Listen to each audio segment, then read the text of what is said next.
fellow riders, and welcome back to Airhead Barn. I'm really happy to announce our last episode with a motorcycle on a table, and today we are going to focus on filling the motorcycle with all necessary oils, checking if oil is coming to the rocker arm assembly, and also setting the ignition.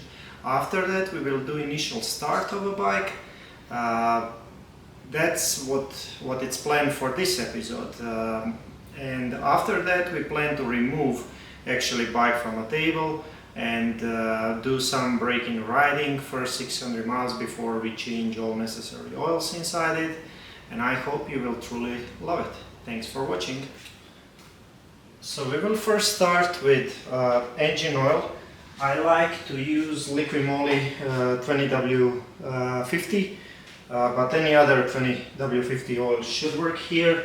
Just be cautious, not quite sure about synthetic oils. Minerals seem to be better for these older bikes, but it's definitely your choice. Don't want to start another oil trip. Okay, so this engine takes, it's all stock, so it takes 2.25 liters of oil. Here I have 500 milliliters, so 4 of these. Then we will kind of crank the engine till it goes into filter and everything, and then top it up.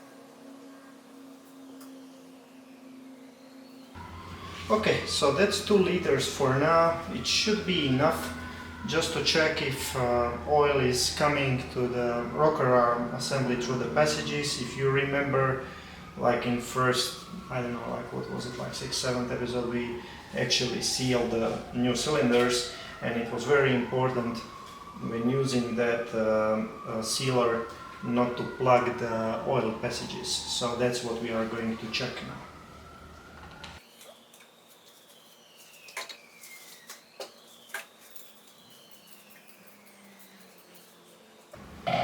So next thing we want to do is fill the gearbox, and I'm using here Spectro GL5 80W90 oil. 800cc or 0.8 liters goes inside. So first we will do half liter.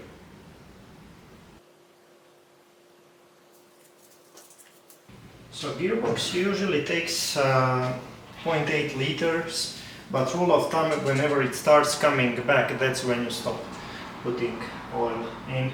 And in order to put it in, I like to use a wrench. This is a pretty beefy, big one, 150 milliliters, that I can use, and it makes this job much easier.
And now we can torque it to 30 Newton meters.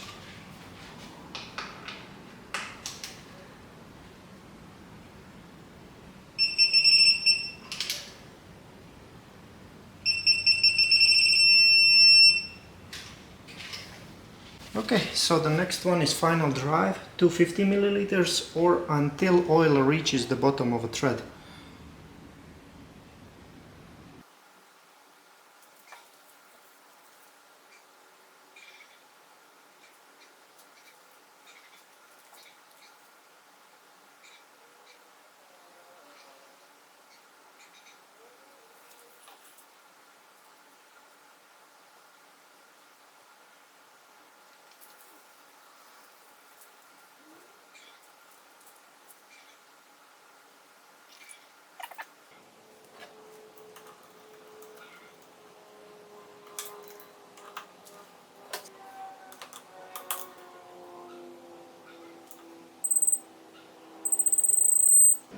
And finally, drive shaft takes 150 milliliters.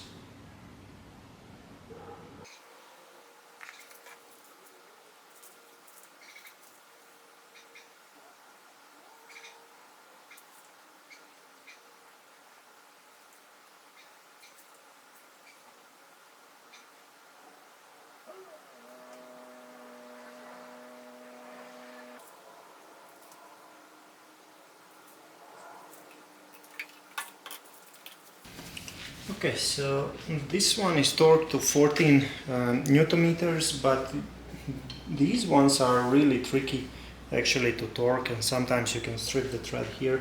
So that's why I like to tighten this one by hand.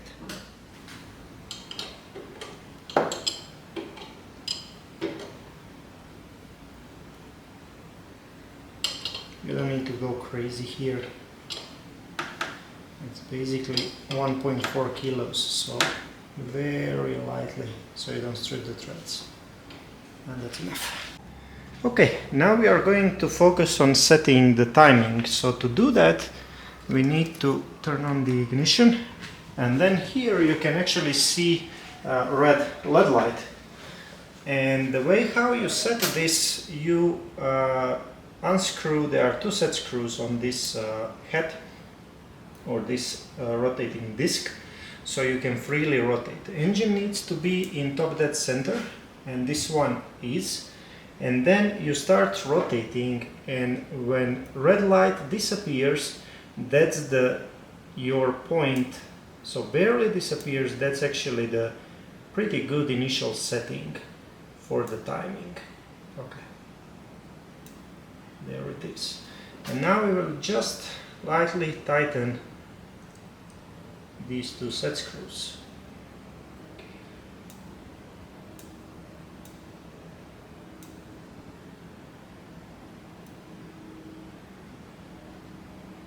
There it is, one. And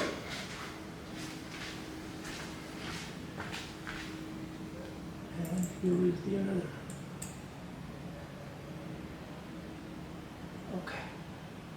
That should be enough for the first start. Later, when we fine-tune things, then we are going to put thread locker on those set screws so everything stays in the same place. Okay. Finally, now we can actually check if oil is coming to the rocker arms. And to do that, it's always a smart idea to unplug the ignition coil so you don't stress out spark plugs. There it is. It's disconnected now, and we can essentially proceed with checking the oil on the rocker arms.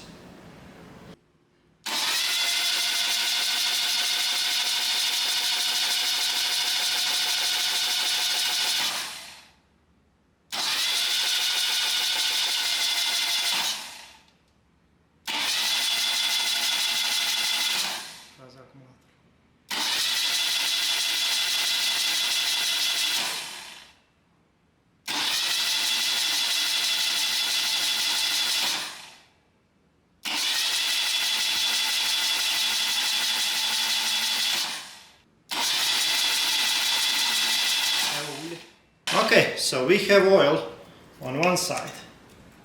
That's great. Now we are going to put cover back on and check the other side.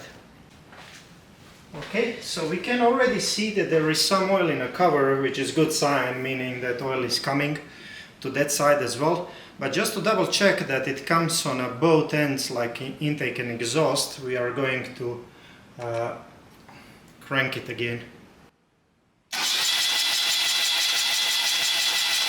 Okay, perfect. We passed the test. Next thing is starting the engine. Okay, the moment of truth. We'll give it a choke again. Fresh gas inside.